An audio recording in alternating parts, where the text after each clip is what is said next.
राम राम। जय छत्तीसगढ़। आप सभी का मेरे YouTube चैनल सत्य साक्षात्कार में हार्दिक अभिनंदन एवं स्वागत है।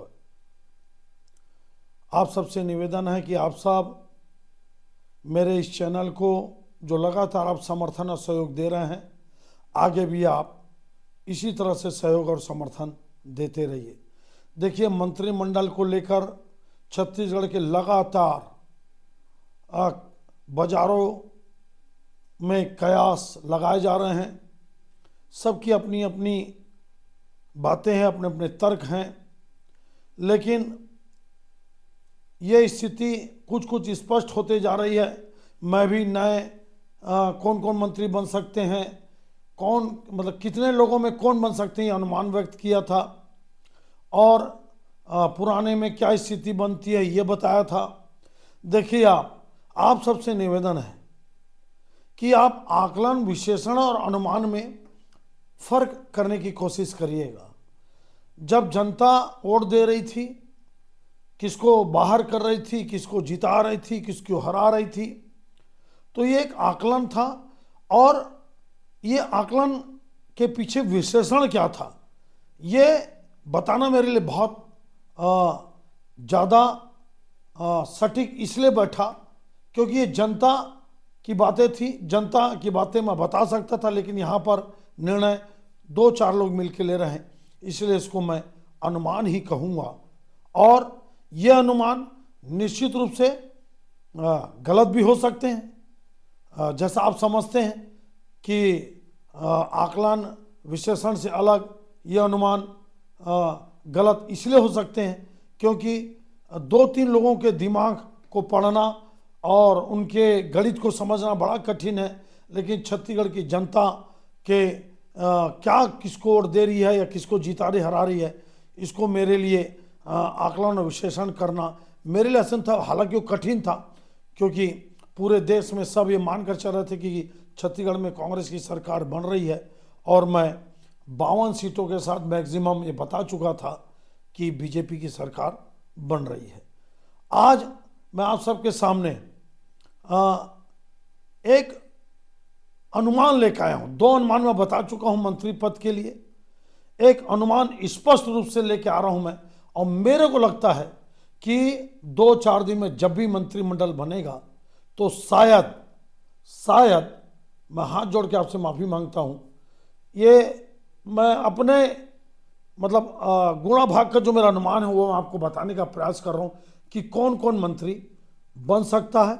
और ज़्यादा नहीं बनने हैं, 3 बन चुके हैं, 10 और बनने हैं, तो 10, 11, 12 नाम ही आपको मैं बता रहा हूं। आप देखिएगा, आप सरगुजा से मुख्यमंत्री बन गए, बस्तर से प्रतिनिधित्व तो ज़्यादा मिलेगा ये मान के चलिए।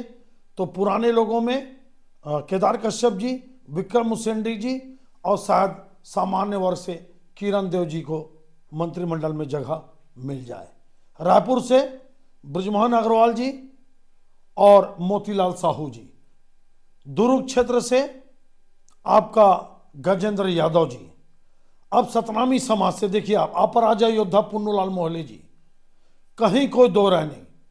जब आप पुराने लोगों को ले रहे हैं तो पुन्नूलाल मोहले जी का नाम आता है, और साथ में एक नाम मैं जोड़ देता हूं, अगर 2 सतनामी समाज से बने तो बालदास जी के बेटे खुशवंत जी।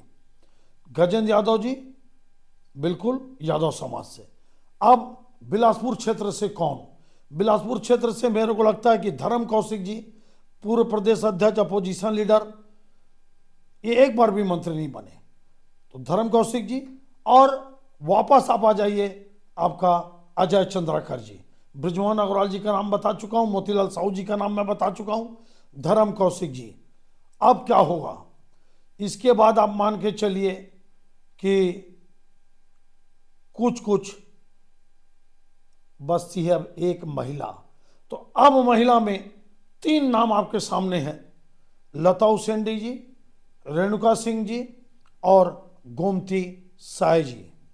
मैं इन तीनों में नाम लेता हूं मैं रेणुका सिंह जी का।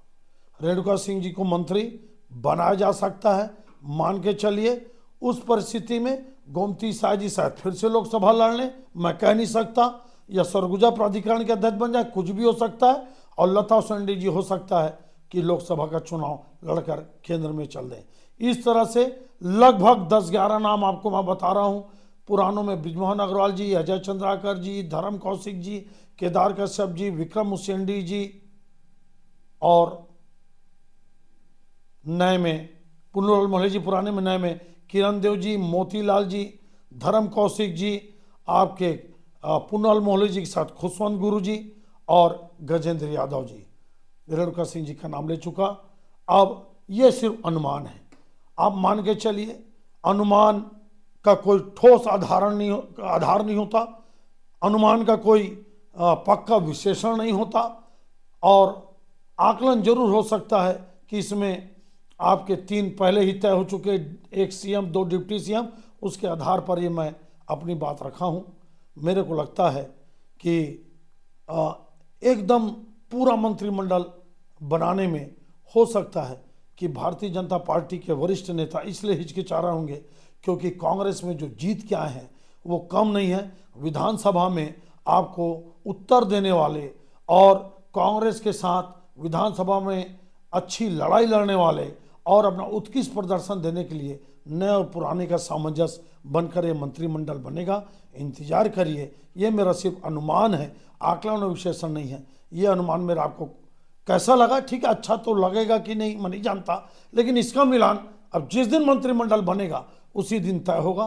तब तक आप इस अनुमान को आप देखिए, अपने क्षेत्र में आपको सही लगे तो आगे बढ़ाइए। आप सबका बहुत बहुत धन्यवाद, और आपसे पुनः मैं निवेदन करता हूं कि आप मेरे चैनल को आगे बढ़ाते रहिए, सब्सक्राइब और शेयर करते रहिए। जय हिंद, जय छत्तीसगढ़।